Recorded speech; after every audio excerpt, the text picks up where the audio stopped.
You wake up at the same time every day for 5 years. You eat the same bland food. You take the same crowded transportation. You sit at the same office desk you despise. You make the same forced jokes to people you couldn't stand outside of work. You return home exhausted from a life you didn't choose. You watch the same series that no longer move you. You sleep on the same side of the bed beside someone who has become an intimate stranger. And tomorrow, you'll repeat it all over again, like a robot programmed for mediocrity. But have you ever stopped to ask yourself who chose this life you're living? When did you decide that this mechanized routine would define your existence? Sartre would say, you are imprisoned. And the most tragic part is that the key has always been in your pocket, but you pretended not to know. You don't realize it, but you are serving a sentence you don't even remember choosing. An eternal punishment disguised as normality, responsibility, and maturity.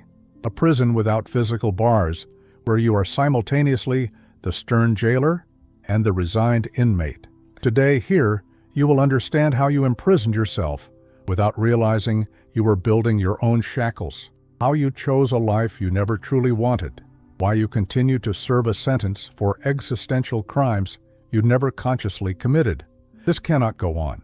Enough of being the man who lives on autopilot, pretending there's no choice. If this has happened to you, comment below. Every prisoner has an inflexible routine that defines every second of their day. Waking up at 6 when the alarm rings, 3-minute time showers, breakfast without conversation, forced work until noon, a quick, joyless lunch, more work until late afternoon, dinner in silence, an hour of controlled television, going to bed early, repeating endlessly until life becomes a sequence of empty movements. You look at your life and see exactly that. The brutal difference is that you call it adult responsibility. They call it social rehabilitation. You wake up, work, pretend to be okay to maintain social appearances. A sequence of soulless motions following invisible orders that no one else is explicitly giving you anymore. But you have internalized them so deeply, they have become your second nature. Your schedule isn't yours. It's a cultural inheritance you've never seriously questioned. Your job isn't a conscious choice. It is a destination that someone designed for you at 18, when you lacked the sufficient experience to truly know what you wanted. Your routine isn't an efficient system of organization. It's an elegant form of confinement in which you have completely forgotten that you can leave whenever you wish. The penal system teaches you to follow strict rules without question. Society teaches you to conform to established patterns without thinking. What is the fundamental difference between the two? In prison, at least, you are consciously aware that you are incarcerated and that your freedom has been taken away. In everyday life, you call this imprisonment, personal success, and social progress. The so-called stable life has become the perfect synonym for a life emotionally deadened. You do not live fully. You serve your sentence every day. And the worst part, you pay a high price to keep this prison functioning.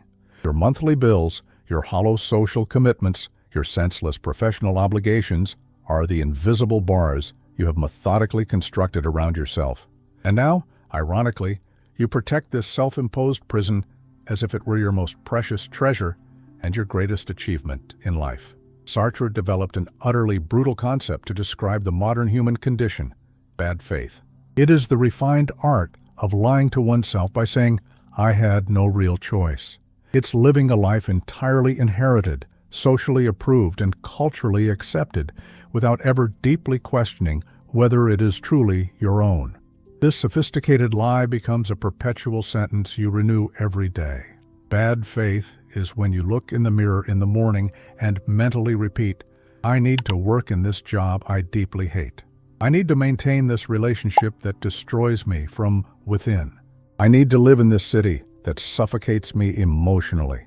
I need to keep these toxic friendships out of social obligation. Do you really need to? Or do you choose because it's infinitely easier than facing the vertigo of total freedom? The most resilient cell isn't forged of wrought iron. It's an invisible barrier made of elaborate justifications. I have financial responsibilities I cannot abandon. I cannot disappoint the expectations placed upon me. I can't start over now at my age. I cannot risk the stability I've spent years building. Every I can't is a bar of iron carefully welded into your own existential prison. Sartre would say it with the brutality that only he could. You are not imprisoned by uncontrollable external circumstances. You are confined by your own choice, consciously or unconsciously. And you choose to remain confined because genuine freedom demands a courage you're not sure you possess. It requires fully accepting that you are the sole absolute responsible for the life you built, brick by brick. It demands you to definitively stop blaming others for what you passively accepted. Bad faith is psychologically comforting. It allows you to be a perpetual victim of your own decisions. It grants you the social right to complain constantly without ever taking effective action, to suffer publicly without changing anything, to live emotionally dead without admitting that you yourself have killed your own life. If any part of this message has already made you reflect on your existential condition, mark this moment in the comments. That is where real change begins. And if it made sense to you so far, leave a like, not for me, but for yourself. Think with me for a moment. The college you studied for years. Who truly chose it? You at 17, completely inexperienced, or your parents when you were 5, already envisioning your future? The job you currently hold, was it a conscious and deliberate choice, or did you just desperately accept the first opportunity that appeared when you needed money? The city where you've lived for years. Did you decide strategically, or have you just never had the courage to leave your birthplace? The relationship you've maintained for years. Do you genuinely love, or are you simply terrified of facing solitude? The routine you follow religiously, does it truly serve you? Or have you never paused to question if it makes sense? You are meticulously fulfilling a sentence for decisions you don't even remember consciously making.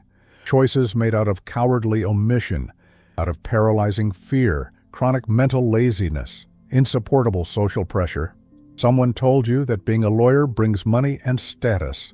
You became a lawyer without questioning whether you liked law. Someone said married by your late 20s was the expected norm. You married without knowing if you were truly ready. Someone told you that buying a home was the best investment. You went into debt for 30 years without calculating the actual cost. And now you serve a 30-year sentence, financially paying for a choice made in 5 impulsive minutes. Your entire life has become an endless succession of contracts you've signed without reading the fine print. And every time you cautiously question it, someone appears to remind you authoritatively, but you consciously chose this. When exactly did you choose it? With what relevant information? Based on what life experience? You made the most important and irrevocable decisions of your existence when you were the least prepared, least experienced, and least mature to make them. And now, 20 years later, you are completely trapped in those old decisions as if they were divine commandments beyond question. You haven't inherited only financial debts from your parents. You've inherited social expectations, irrational fears, a specific way of living that they blindly copied from their own parents, and inevitably, you will pass this cursed inheritance, this disguised prison of tradition, to your children. Sartre obsessively spoke of the existential anguish of freedom.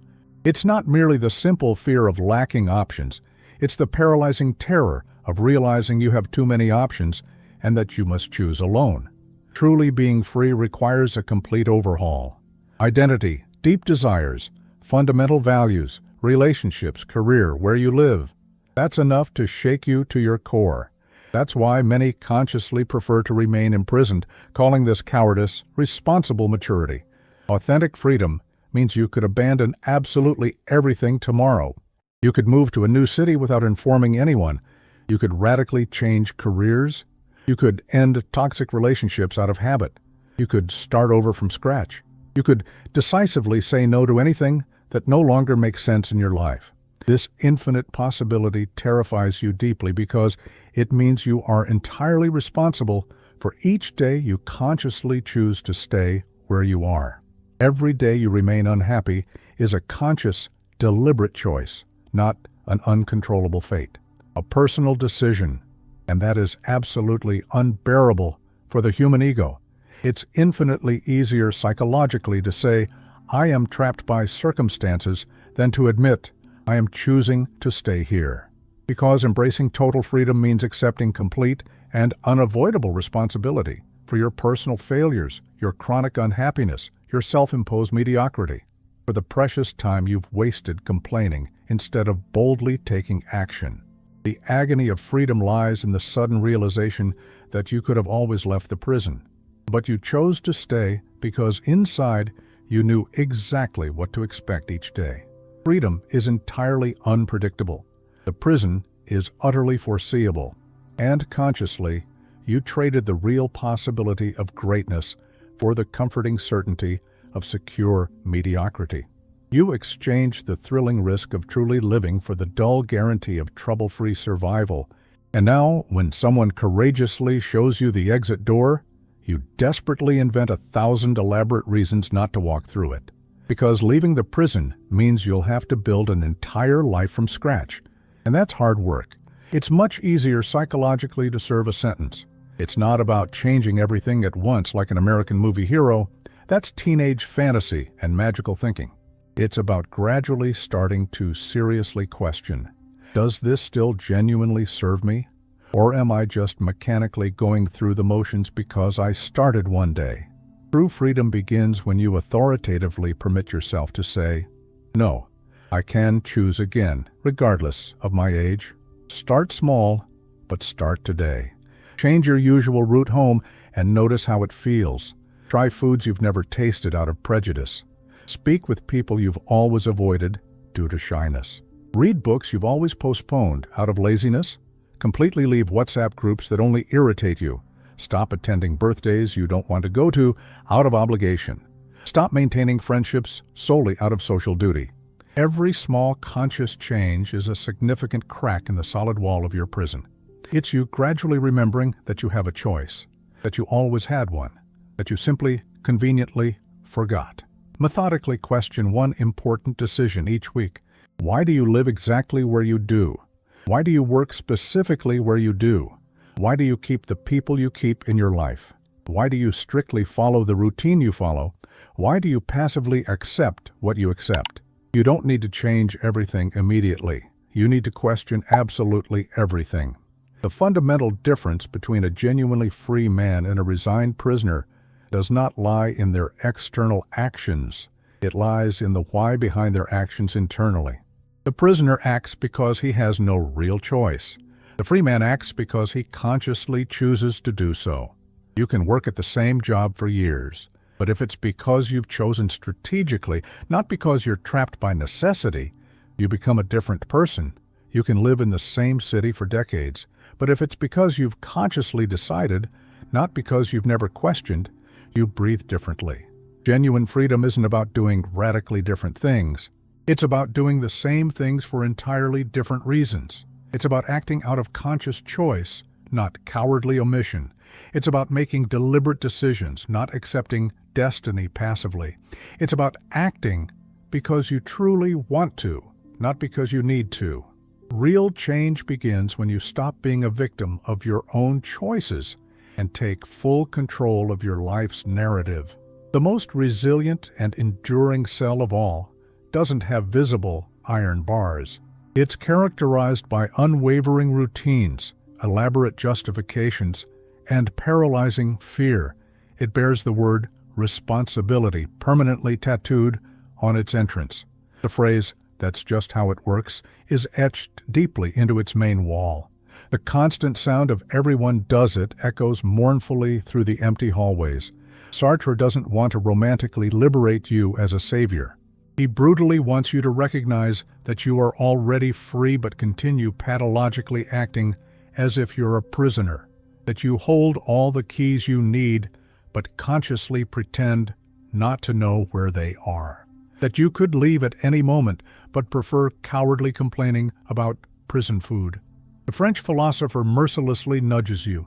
Stop pretending you have no choice. Stop blatantly lying that you're imprisoned. Stop childish blaming the world for a life you've meticulously built brick by brick, excuse by excuse, omission by omission. Your life isn't an unfair sentence handed down by a wicked someone. It's a verdict you've given yourself and continue to renew daily. And you keep faithfully fulfilling it because you've completely stopped questioning who the judge was. It was yourself. Who was the incompetent defense attorney? It was you. Who was the condescending jury? It was you. And who holds the absolute power to revoke this absurd sentence? It's also exclusively you. But psychologically, you'd rather serve a sentence than courageously admit you've always been free to leave. Because embracing freedom means taking full responsibility. And responsibility is scarier than imprisonment.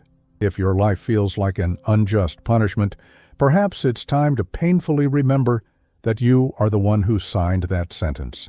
And only you can tear up that paper. Only you can open that door. Only you can escape that cell. But first, you need to stop pretending you don't know this.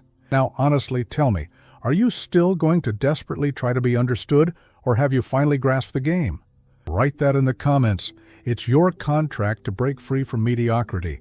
And if you want to keep hearing raw truths that no one else will dare to tell you, subscribe to this channel. Here, comfortable illusions have no place to survive.